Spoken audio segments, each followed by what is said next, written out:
Hey everybody, I want to do a follow-up on the video I posted the other day about the case for painting a car bolted together or separate.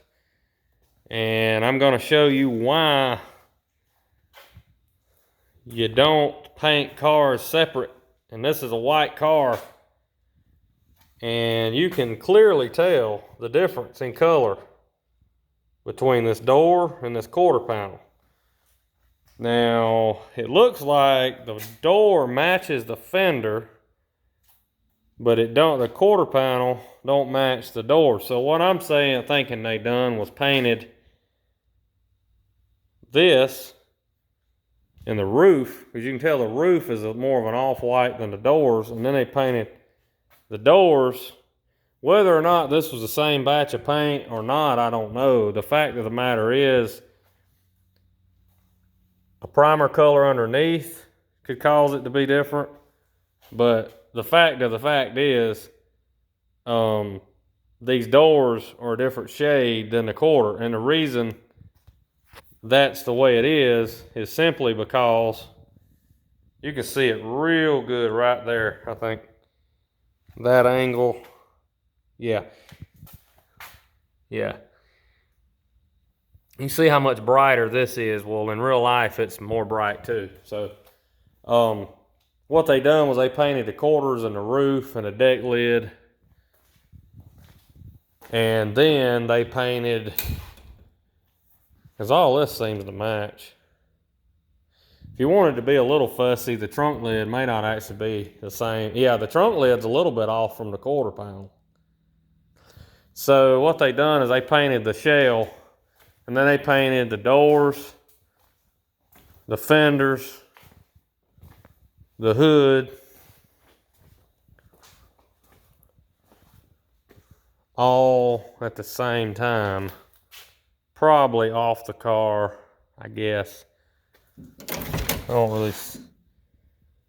Can't really tell.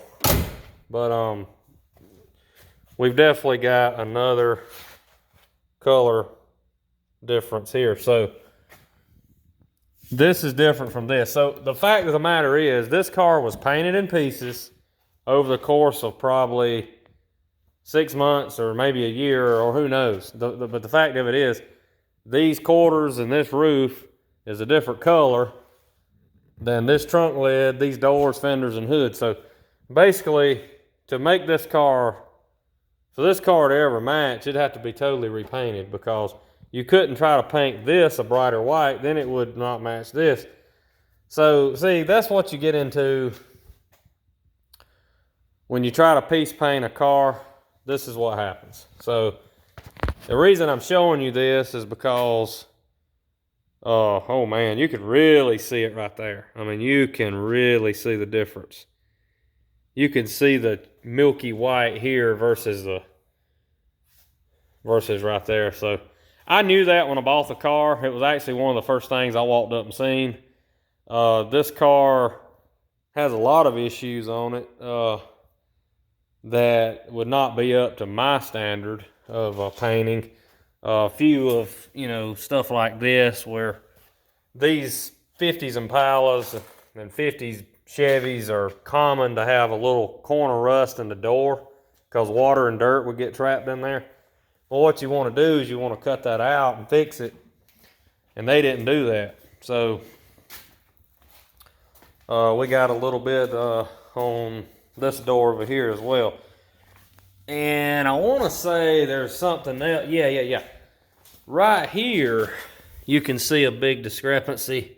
See, this here was painted at the same time those doors were, or out of the same batch of paint. And it's a different color. So what we've got here is either a car that was painted separately at different paint angles. They had these doors laid flat, and they sprayed them flat, and they sprayed these. And this all could have happened at the same time and been off like this. Or these were painted weeks, months, days, or even hours, sometimes they'll change it, before or after the doors and the hood and all those bolt-on parts were. So you can pretty much see the paint on this car tells a story of how it was done and when it was done. And they got in somewhat of a hurry because of the situation they were facing. The fella that owned this car was kind of dying, and I think they got in a little bit of a hurry. I found some stuff on this car that just make you laugh. But anyway, it made it home from Colorado and hope to be here in my collection a long time. Also, while I got the video out, I wanted to show, if some of y'all want to probably gonna want to see this car. It's 59 Impala, 4-door hardtop, flat top, factory 348, positive traction. This repainted the steering wheel, added some gauges. I got to reroute my air conditioning hoses, but added a factory clock. Found that at a swap meet. Put some LEDs in the dash. So interior is really nice.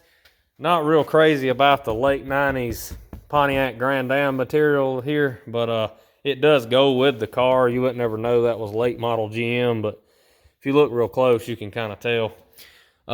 Eventually, I'm going to do factory seat covers, but I'm pretty happy with the car overall. But I just wanted to show, it's my own personal car, so I just wanted to show this blooper someone made. And this is why, again, a case for painting a car all together and not separately. You'll end up with this. And trust me, this ain't a perfect paint job, but I know a lot of people probably don't see this, but it sticks out like a sore thumb to me. So anyway, it is what it is. It's a great driver, and it's going to stay that way for now. I did a video the other day about how to rig up an alternator, so you can see the engine in that video.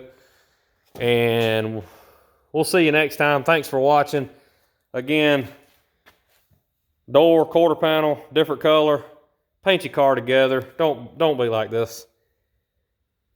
Good luck out there, everybody.